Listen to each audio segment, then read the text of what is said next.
Bonjour et bienvenue dans cette nouvelle émission de La vie des diocèses.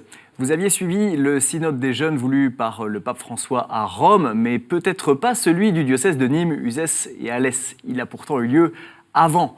Les jeunes du Gard ont répondu à un questionnaire et partagé leurs idées pour que l'Église catholique locale grandisse. Et c'est aujourd'hui l'heure de la mise en œuvre concrète. L'actualité dans le Gard, c'est aussi des événements pas toujours heureux. Après la profanation de l'église Notre-Dame des Enfants à Nîmes en début d'année, les fidèles s'interrogent. Nous nous rendrons aussi dans le quartier sensible du Chemin Bas à Nîmes, où l'église Notre-Dame du Suffrage et Saint-Dominique a été restaurée.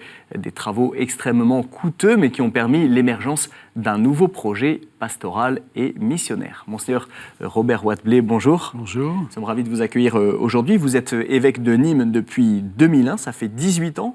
Vous connaissez du coup ce territoire sur le bout des doigts, si je puis dire. Oh, sûrement pas sur le bout des doigts. Mais en tout cas, vous en connaissez bien les circulé. recoins, on va dire. Est-ce que vous pourriez nous présenter peut-être en quelques mots ce diocèse, ce territoire du Gard ?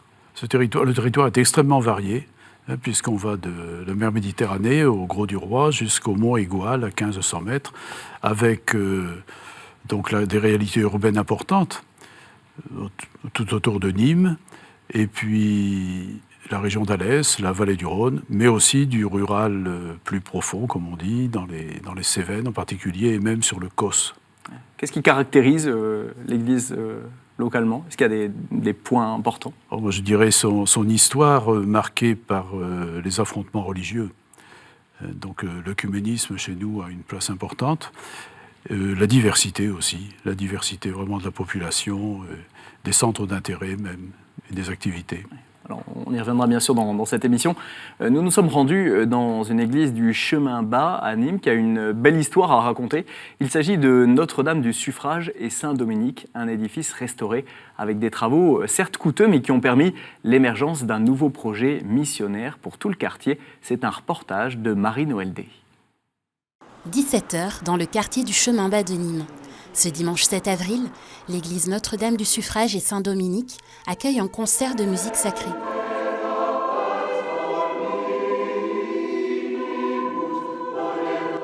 De moins en moins fréquenté, l'avenir de la paroisse était incertain, mais le diocèse a décidé d'investir une dépense onéreuse, 2,5 millions d'euros et 2 ans de travaux. Mais depuis sa restauration en 2018, ce monument historique revit. C'était un héritage qu'on recevait du passé, donc on n'allait pas la laisser se délabrer. D'où cette recherche qui a été faite pour la remettre aux normes de sécurité et lui donner un caractère pastoral nouveau, si bien qu'aujourd'hui c'est une église qui valorise ces 3 dimensions, à la fois liturgique, dans la partie supérieure de l'église, puis une partie, je dirais, plus culturelle, et une partie plus humaine, sociale. C'est la bénédiction par le Monseigneur Rouget, qui bénit la première pierre, et que l'on voit juste en sortant de la sacristie. On a installé un échafaudage, on est monté jusqu'au-dessus de l'église. Avec quelques paroissiens, on était une petite dizaine. Et c'est vrai que le questionnement de se dire qu'est-ce qu'on va en faire, à ce moment-là, de suite, on a pu comprendre que ça allait aboutir à quelque chose. Et surtout, de l'intérêt que portaient et les habitants de revoir cette église revivre, et de quelques personnes proches de l'architecture et proches de Joseph Massota, qui nous ont beaucoup aidés à se dire cette église, il faut la remettre sur flot. Enfin, ce bateau, il faut le remettre à l'eau, quoi. Édifiée en 63 par l'architecte Joseph Massota, cette église joue le rôle de passerelle entre 2 quartiers. Le Clos d'Orville, réservé aux militaires, et le Chemin Bas d'Avignon, où vivaient les rapatriés d'Algérie et la population des Cévennes. Notre activité à l'époque, dans les années où j'étais ici, moi 74-78, nous avions beaucoup d'enfants et le dimanche, les célébrations étaient nombreuses. Et puis il y avait beaucoup de mouvements de jeunes aussi, avec des groupes très dynamiques. Voilà, à l'époque. Donc après, petit à petit, cette population ayant disparu, une nouvelle population est arrivée. Donc c'est sûr que ce lieu joue un autre rôle aujourd'hui. Il y a un lien social, culturel qui est différent. Les relations ne sont pas d'abord des relations au niveau de la foi chrétienne, mais beaucoup de l'amitié, de la fraternité. Aujourd'hui, la ville est multiculturelle, mais la paroisse veut faire perdurer le lien social. Concerts et liturgies à l'étage et activités sociales au rez-de-chaussée. Depuis septembre, la famille Giacomoni occupe les 3 salles du bas. Elle travaille pour l'association Le Rocher, oasis des cités. On réalise depuis qu'on est arrivé que cette église a toujours été très ouverte sur le quartier et c'est vraiment un symbole du quartier pour tous les habitants. Elle accueillait notamment un grand loto organisé par la paroisse, mais auquel participaient de nombreux habitants du quartier. Et donc il y a des personnes de toute confession, des habitants qui reviennent ici et qui sont heureux de voir la manière dont l'église a été restaurée. Voilà, qu'il y a de nouvelles actions qui renaissent. Là, c'est vraiment la grande salle, voilà, qui est une très très belle salle, une grande salle dans laquelle voilà, on a pu par exemple faire un repas à saveur du monde. On a pu faire une galette des rois.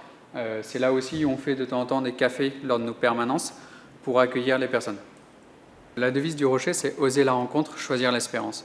Donc ça veut dire qu'on fait le choix, en fait, quand on arrive dans un quartier, ce qui est le cas à Nîmes, puisque c'est une création d'une antenne, d'aller à la rencontre des habitants, pour connaître quels sont leurs désirs, quels sont leurs besoins, pour qu'on construise avec eux, à leur rythme, mais on n'est pas devant à les tirer, on n'est pas derrière à les pousser. Voilà, il y a vraiment cet absolu respect de la dignité humaine qui est fondamental pour nous, qui fait que nous ne choisissons pas pour les personnes. Pour nous, c'est très important d'être sous cette église parce que c'est vraiment dans notre foi qu'on puise la force pour aller en mission. Mais c'est tout aussi important d'avoir des locaux bien séparés pour que chacune des personnes qu'on accueille se sente accueillie et respectée dans sa foi, dans ses convictions personnelles. L'église Saint-Dominique a su relever le défi, se reconstruire pour conserver son ancrage local. On voit cette église se reconstruire pour préserver cet ancrage local. Est-ce que la mission finalement de cette église a changé au fil des années ? C'est quoi sa signification peut-être perdure tout dans un environnement différent. Oui, le mot reconstruire, c'est parce qu'elle était très dégradée, en particulier parce que beaucoup de vitraux étaient cassés. Et puis alors il y avait des problèmes avec la couverture, donc ça a été une décision difficile à prendre à cause du coût assez élevé de la rénovation. On a eu aussi toutes les aides et subventions que vous imaginez, auxquelles on a pu demander, avec vraiment de très bonnes relations avec les autorités civiles, la DRAC, etc. Le coût des travaux, 2,5 millions d'euros, il y a eu 600 000 euros de subventions. Voilà. Ce qui est un bon chiffre, mais sur l'ensemble des travaux, qui est quand même assez relatif, on va dire. Est-ce que ça valait le coup de mettre autant d'argent et pourquoi vous avez pris cette décision ? Alors, d'abord, le Conseil diocésain pour les affaires économiques, en lien avec la paroisse, a beaucoup réfléchi et pendant longtemps, parce que on s'est rendu compte que on ne pouvait pas couper en deux cette œuvre d'art, si vous voulez. D'autant que c'est un monument inscrit à l'inventaire supplémentaire des monuments historiques. Bon, on ne pouvait pas dire on transforme la moitié en salle de spectacle, si on peut dire, et l'autre moitié on le conserve comme oratoire, etc. Bon, donc c'est soit tout, soit rien. Oui, et puis plus profondément, pourquoi priver ce quartier de cette œuvre d'art, finalement, qui nous a été léguée par la génération précédente, puisque la construction a été concomitante avec l'arrivée des Français d'Algérie.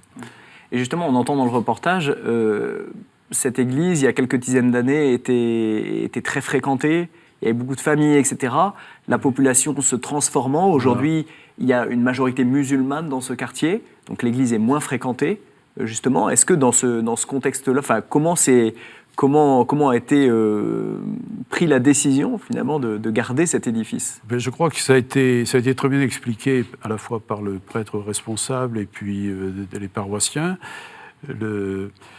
D'autant qu'il y avait des communautés religieuses aussi dans ce quartier, qui progressivement, à cause de l'âge des religieux et religieuses sont partis, mais on a pu faire en sorte que les religieux passent la main, et les religieuses passent la main aussi, à l'antenne du rocher qui s'est créé.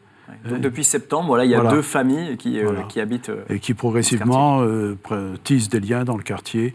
Je suis passé là le jour de Pâques. Il y avait aussi un repas dont il a été question, là, les repas saveurs du monde. Et voilà, j'ai salué les gens qui étaient là. C'est une manière de préserver cet héritage ? Oui, et puis de maintenir, si vous voulez, la signification de l'Église comme lieu de rassemblement et en même temps d'ouverture à tous. Vous le disiez tout à l'heure, votre attention aussi à ces populations d'autres religions, notamment les populations musulmanes qui sont fortement présentes, notamment à Nîmes. La place de cette Église dans un quartier comme celui-ci, quelle est-elle finalement ? C'est sûr que, si vous voulez, on ne construirait pas une église comme ça, aujourd'hui, dans ce quartier, si elle n'était pas déjà construite.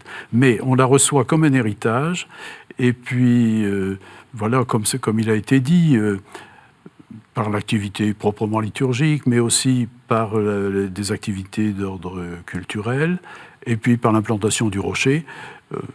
On témoigne, au fond, on cherche comment témoigner de l'Évangile au milieu de la population, et dans un grand respect de part et d'autre, puisque, vous voyez, en dépit de tout ce que certains nous prédisaient, depuis l'inauguration de l'église rénovée, il n'y a eu aucune dégradation, aucun tag, voyez.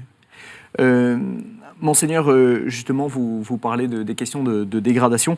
Je vous propose désormais de nous rendre dans une autre église pour une actualité plus malheureuse. Il s'agit de Notre-Dame des Enfants à Nîmes, qui a été profanée en début d'année. La communauté catholique a bien évidemment été sous le choc, mais a pu compter sur le soutien de tout le quartier. On écoute. Et ce qui nous a profondément choqués et émus, c'était une croix qui avait été tracée avec des excréments sur le mur du transept gauche de l'église. Et sur cette croix avaient été, fixées des hosties consacrées. L'impact a été énorme, énorme.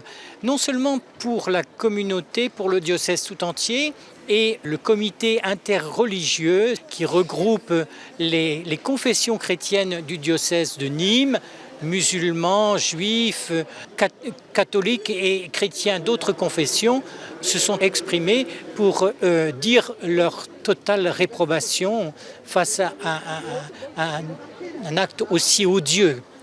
Il y a eu une cérémonie de purification, mais je dirais que les gens retrouvent dans la prière la force de surmonter une épreuve pareille qui les outrage profondément. Et aussi dans le pardon. Tous les habitants du quartier, quelle que soit leur religion, ont donné pour l'édification de cette église, ce qui crée un lien particulier entre les habitants du quartier Beau Soleil et l'église Notre-Dame des Enfants. Et ce lien, voyez-vous, il s'est confirmé le soir où a eu lieu la cérémonie de réparation présidée par notre évêque. Non seulement il y avait les paroissiens habituels de Notre-Dame des Enfants, non seulement il y avait les paroissiens des autres paroisses de Nîmes, mais on a vu dans l'Assemblée, et ce qui a beaucoup réconforté la communauté catholique, des gens du quartier que l'on ne voit pas habituellement, qui ne sont pas catholiques pour certains d'entre eux, qui ne pratiquent pas. Et c'était très émouvant et très réconfortant pour nous. Monseigneur, est-ce que la communauté catholique aujourd'hui est encore sous le choc ? Je crois que le choc s'est atténué quand même. Hein.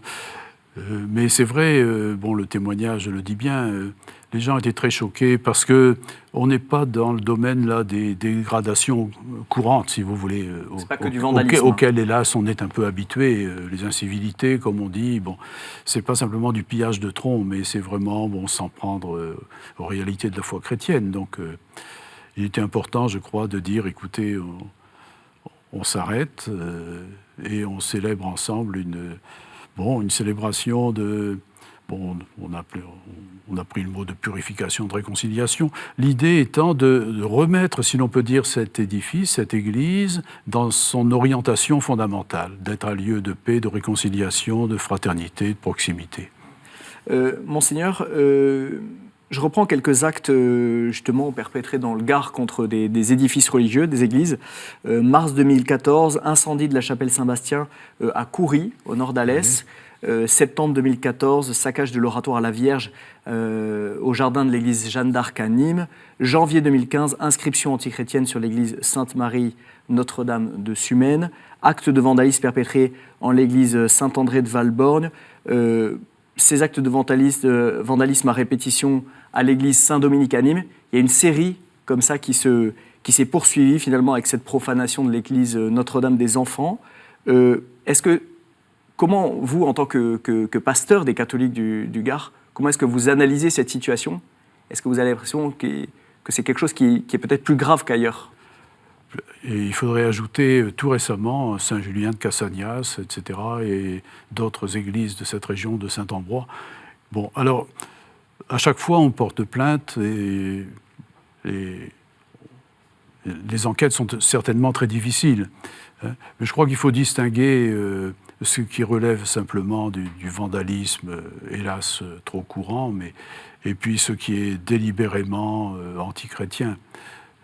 Alors après, on essaie à chaque fois pas forcément de célébrer une cérémonie de purification, de réconciliation, mais on essaie quand même de relire un peu l'événement dans la foi en se disant, mais de toute manière, devant le Seigneur et en humanité, nous sommes vraiment frères les uns des autres. Ce qui n'interdit pas, au contraire, de vouloir aussi que la réparation puisse être effectuée si elle doit l'être. Est-ce que vous êtes préoccupé par cette succession de... Je le suis autant que les autorités civiles, si l'on peut dire, qui s'inquiètent aussi de ce genre de dégradation. Certains catholiques estiment qu'il y a deux poids, deux mesures dans la manière dont sont traités à la fois par les autorités, à la fois par les médias, les actes contre des édifices religieux catholiques et les actes peut-être contre les communautés juives ou les communautés musulmanes. Est-ce que c'est également votre sentiment? Est-ce que vous comprenez aussi ce sentiment? Alors, c'est peut-être lié à la difficulté qu'on a de faire la distinction, la distinction, si vous voulez, entre des actes qui sont du pillage ou, vous voyez, pillage de troncs, choses comme ça, et qui ne se produisent pas dans d'autres lieux de culte, d'autres religions. Donc nous, on est peut-être trop timide quelquefois pour protester. Bon, d'un autre côté, on cherche aussi à mieux vivre ensemble dans la paix, d'autant qu'on a toujours l'appui des responsables musulmans, des responsables juifs, bien sûr, des responsables protestants. Enfin, C'est quoi la juste attitude pour les chrétiens, selon vous, dans ces situations? Moi, je crois que c'est de rester lucide, de ne pas majorer, de ne pas faire de jugement prématuré, de ne pas porter de jugement prématuré, et puis d'œuvrer pour la proximité et la réconciliation si nécessaire. On entend aussi dans l'interview cette nécessité aussi de dépasser ses outrages et de pardonner. Quel est aussi peut-être je reviens à ma question, mais la bonne attitude à trouver entre le pardon, oui, mais en même temps ne pas se laisser marcher dessus finalement? Oui, moi je ne suis pas contre l'attitude de pardon, bien entendu, mais je dirais qu'il faut laisser du temps au temps et reconnaître aussi la faute. Si les auteurs peuvent être identifiés, etc., pouvoir s'expliquer et qu'ils puissent aussi s'expliquer devant la justice éventuellement. Monseigneur, on voit aussi que dans le malheur, il y a quelques fruits. Il y a aussi cette proximité des habitants du quartier, cette proximité des responsables d'autres religions. Est-ce que finalement, il y a quelque chose là qui se joue? Et est-ce que c'est une occasion aussi d'un rapprochement de l'Église avec les populations? Oui, mais cette proximité, elle se vit depuis des années au quotidien, si vous voulez. Et en certaines circonstances, par exemple, à Nîmes même, ça fait déjà pas mal d'années maintenant que début janvier, on a une cérémonie de vœux interreligieux. Et de plus en plus, d'autres communes imitent ce qui se fait à Nîmes dans ce domaine ou prennent d'autres initiatives. Vous voyez, il ne faut pas attendre qu'il y ait des drames, des phénomènes malheureux, des événements douloureux pour que la proximité s'exprime, quoi. Alors, Monseigneur, le temps dans cette émission passe vite. Je vous propose qu'on parle désormais des jeunes. C'est une de vos priorités pastorales. Et on le disait au début de cette émission, avant même la démarche du pape François, le diocèse de Nîmes avait lancé son propre synode sur les jeunes. Un questionnaire a été envoyé pour connaître leurs attentes. 3200 réponses ont été reçues et aujourd'hui est venu le temps de la mise en œuvre des propositions, très concrètement. Ainsi, le groupe Spirit Louange à Émargues a été créé par quelques jeunes. Leur objectif, rendre les messes plus joyeuses et dynamiques. On écoute.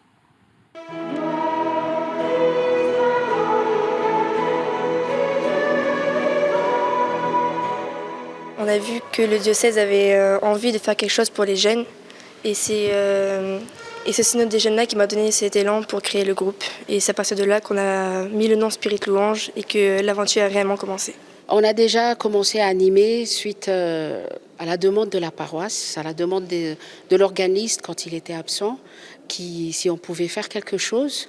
Pouvoir animer la messe, c'est aussi témoigner pour dire que c'est bien, on trouve la joie dans l'Église, parce que chaque enfant qui sont là, chaque membre de ce groupe, on éprouve vraiment de la joie à venir à la messe et animer la messe pour les petits, servir la messe. Et vous verrez, ils sont tous en train de chanter pendant la messe. Et ce groupe, on voulait montrer aux jeunes que les jeunes peuvent faire quelque chose dans l'Église, qui ne sont pas seulement spectateurs, mais qui peuvent être aussi acteurs. Et on aimerait qu'avec le groupe, ça crée un élan pour les jeunes, qui puissent venir à la messe plus souvent et leur donner cette envie de venir.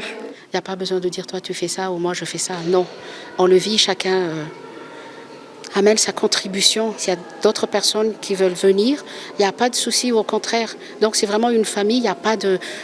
chacun trouve sa place facilement. Il n'y a pas de place attitrée, il n'y a pas de... Non. Notre devise, c'est le servir, lui. Servir le Seigneur, servir Jésus, et puis après, au service de la paroisse. Comme ça, c'est clair. Alors, Monseigneur, quel a été l'impact du synode des jeunes du Gard ? Comme vous l'avez dit, le lancement a été assez impressionnant. On était dans le sillage des JMJ. Le lancement est intervenu avec ce questionnaire auquel... un grand nombre de réponses ont été données. Alors il faut pondérer ce résultat quand même parce que à certains endroits, ça a été distribué à l'occasion de la catéchèse ou de la culture religieuse dans les établissements scolaires. Donc c'est pas quelque chose qui est venu forcément spontanément, on va dire. Si la démarche est venue des jeunes et des responsables de la pastorale des jeunes, en disant il est important que les jeunes s'expriment et de leur donner l'occasion de s'exprimer. Donc le questionnaire était important, le dépouillement était aussi un grand moment. Moi, un des points qui m'ont frappé, c'est que, indépendamment des chiffres, si vous voulez, sur ce que je crois, est-ce que je pratique, etc., mais il y avait une question, est-ce que d'être croyant, ça change quelque chose à ta vie ? Et il y avait une grande majorité pour dire ça ne change rien. Donc ça mérite quand même... Réflexion, voilà. Et alors face à ça, comment vous réagissez ? L'équipe pilote du synode a essayé de reprendre certains éléments de réponse au questionnaire, et entre autres cette question-là un peu à l'arrière-fond. Alors, si vous voulez, les orientations qui ont été promulguées l'année dernière sont de différents niveaux. Il y a ce qui concerne effectivement l'accueil fraternel dans la paroisse, il y a ce qui concerne la possibilité d'échanger sur toute question qui se pose aujourd'hui, y compris questions concernant la sexualité, etc. Mais aussi une grande demande sur la messe. Expliquez-nous ce qu'on y fait, quoi. Et d'ailleurs, on a vu, ces jeunes veulent redynamiser la messe, veulent s'impliquer aussi dans les Eucharisties, voilà. Et on entend les jeunes peuvent faire quelque chose dans l'Église. Alors, la question, c'est comment cet élan peut-il aussi être maintenu finalement dans l'Église ? Qu'est-ce que vous attendez des communautés aussi localement ? Alors, c'est un enjeu important. On est loin de l'avoir complètement atteint. Si vous voulez, c'est favoriser les échanges intergénérationnels. et pouvoir, au fond, rendre compte de notre foi les uns devant les autres et les uns avec les autres. Alors quel appel vous lancez aux paroisses ou aux communautés locales vis-à-vis des jeunes? On a un certain nombre de propositions que les jeunes mettent sur pied eux-mêmes, mais on a aussi ce que le Saint-Père vient de diffuser, là, suite au synode romain, la lettre... Christus vivit. Voilà, il vit le Christ, et je pense qu'on pourrait non seulement s'en inspirer, mais méditer ensemble certains passages sur la confiance en particulier que le Seigneur fait à chacune et à chacun pour accueillir son esprit et en vivre dans la société telle qu'elle est. Le pape aussi, et les jeunes ont insisté aussi dans ce synode sur la nécessité d'une plus grande inclusion aussi dans les communautés locales. Est-ce que c'est quelque chose aussi que vous espérez ou qui existe peut-être déjà? C'est quelque chose qui est quand même difficile à réaliser parce que dans les communautés locales, ils sont peu nombreux souvent. Et voilà, et leurs idées, ils ont du mal à les exprimer, à les faire entendre. Il y a des équipes d'animation qui n'en font peut-être pas suffisamment de place. En tout cas, le groupe Spirit Louange peut être un... À Émargues, là, oui, sûrement. Oui, puis bien d'autres endroits, il se passe sûrement des choses, oui. Un grand merci, Monseigneur, de nous avoir accordé ce temps. Merci d'être venu dans cette émission. Merci beaucoup. Et merci à tous pour votre fidélité. Toutes les actualités de l'Église catholique dans le Gard sont à retrouver sur le site internet du diocèse, qui s'affiche en bas de vos écrans. Et vous retrouverez, comme d'habitude, cette émission sur le site de KTO, www.ktotv.com. Vous pouvez la partager largement autour de vous. Au revoir.